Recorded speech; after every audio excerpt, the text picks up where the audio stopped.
This is Optimal Finance Daily, episode 244, How to Get to $1 Million, Part 1, by Scott Alan Turner of scottalanturner.com. And hello again, everybody. I'm your host and narrator, Dan, and welcome to another edition of Optimal Finance Daily, where I read to you from some of the best personal finance blogs on the planet. And today we are featuring our newest author to join the show, Scott Alan Turner. I read a post from him on Monday and also mentioned him this week because he's helping all of us right now by contributing to the show. He's not only an author, but also the host of the Scott Alan Turner Show. He's the new trusted voice on money that puts your money before all else so you can achieve financial freedom and retire rich. Scott peels back the layers on money in simple-to-understand language and exposes the dark side of the personal finance industry to help you protect your money. To learn more and to listen to his show, visit scottalanturner.com. And now let's hear Scott's post as we optimize your life. How to Get to $1 Million, Part 1, by Scott Alan Turner of scottalanturner.com. There are 10 million households in the U.S. with a net worth of $1 million or more, which means a lot of people you bump into or see in the grocery store buying Raisin Bran probably have deep pockets, and you can learn a lot from them. There are no secrets when it comes to building wealth and having a life of abundance. Here are 4 common things people have done to hit the $1 million mark. 1. Live a modest lifestyle.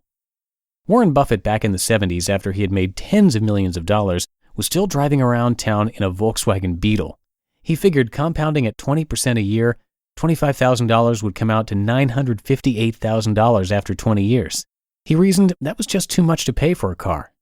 Most millionaires don't live in big mansions in gated communities or drive Aston Martins.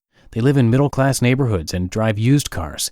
The same cars that are mass-produced that you might drive, like Ford F-150s, Toyota Camrys, and Chevy Blazers. Why would someone who can afford just about any car in the world drive a basic car? If you ask, most millionaires will tell you they got to where they are not from the latest hot stock tip, but by saving early and saving often, year after year. A survey of investors with a net worth of at least $25 million found 60% regarded their frugality as a key wealth builder. Note, frugal doesn't mean being a Scrooge. Not a life of misery, saving every last dollar and never eating out, never having fun. It does mean saving, spending less, avoiding bad debts, and delayed gratification. How to live a modest lifestyle. Save your raises. You've got to get the debts paid off first, credit card, medical, car loans, etc. But when you are free and clear, you already have adjusted to living on what you make. If you make more, commit to saving 50% of all your future income increases. Save half your raises, save your bonuses, save your tax refunds. All that money adds up to a huge stash over time. Choosing affordable housing. I went through a series of downsizing from a 2,200 square foot house to a 1,200 square foot townhouse to a 1,000 square foot rental home to a 400 square foot bedroom living with my in-laws for a year. Some of those moves were by choice, others by circumstances. You can bank a lot of extra money by paying rent for a bedroom at the in-laws' place compared to a $2,200 mortgage on a house. Nobody has to go that far, but your choice of housing plays a big role in how much you can save. The rule of thumb for how much house you can afford, depending on who you follow, is 28% of your gross monthly income or 25% of your take-home income. That's a benchmark. It isn't realistic if you're living in New York City. The less you spend on housing each month, the more money you can put towards investing. Spend on what you love. We don't really love our cars that much, as evidenced from how frequently they get traded in and how much dirt ends up on the fenders before you take it to the car wash.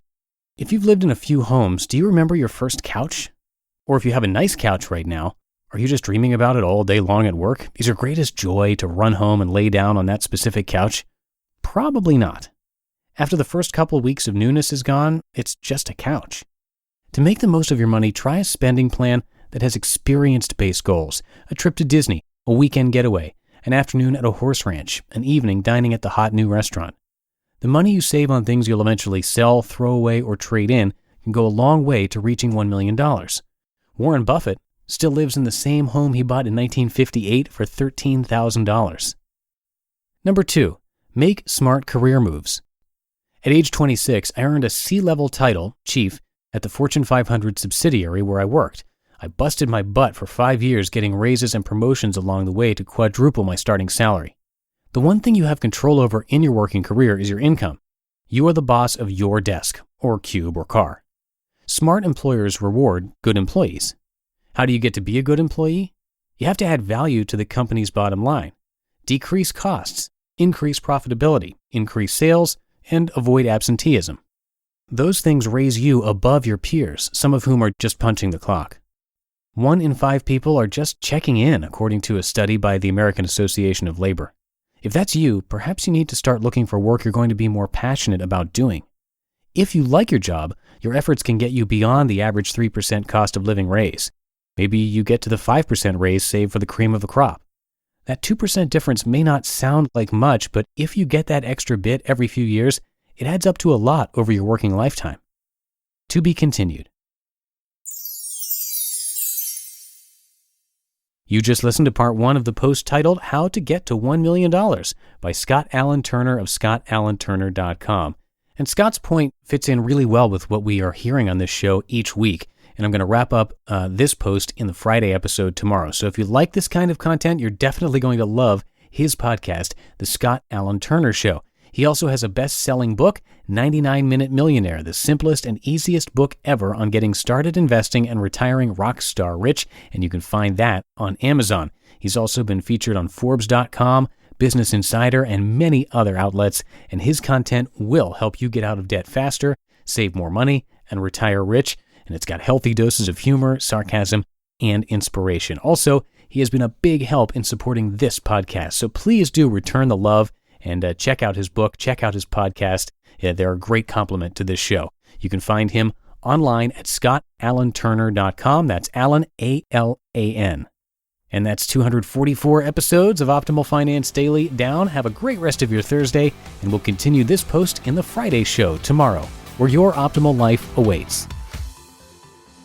Hello, Life Optimizer. This is Justin Moloch, creator and producer of this podcast, but also Optimal Living Daily, the show where I read to you from even more blogs covering finance, productivity, minimalism, personal development, and more from incredible bloggers like Derek Sivers, Zen Habits, Mark and Angel, The Minimalists, and all the ones you hear on this show too. So if you enjoyed today's episode and like taking amazing blogs on the go, come on over to Optimal Living Daily and subscribe to that one too. And together, we'll start optimizing your life.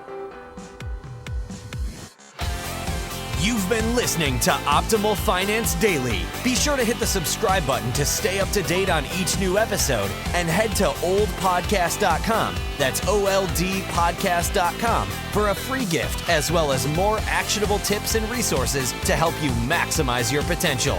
Thanks for joining us, and remember, your optimal life awaits.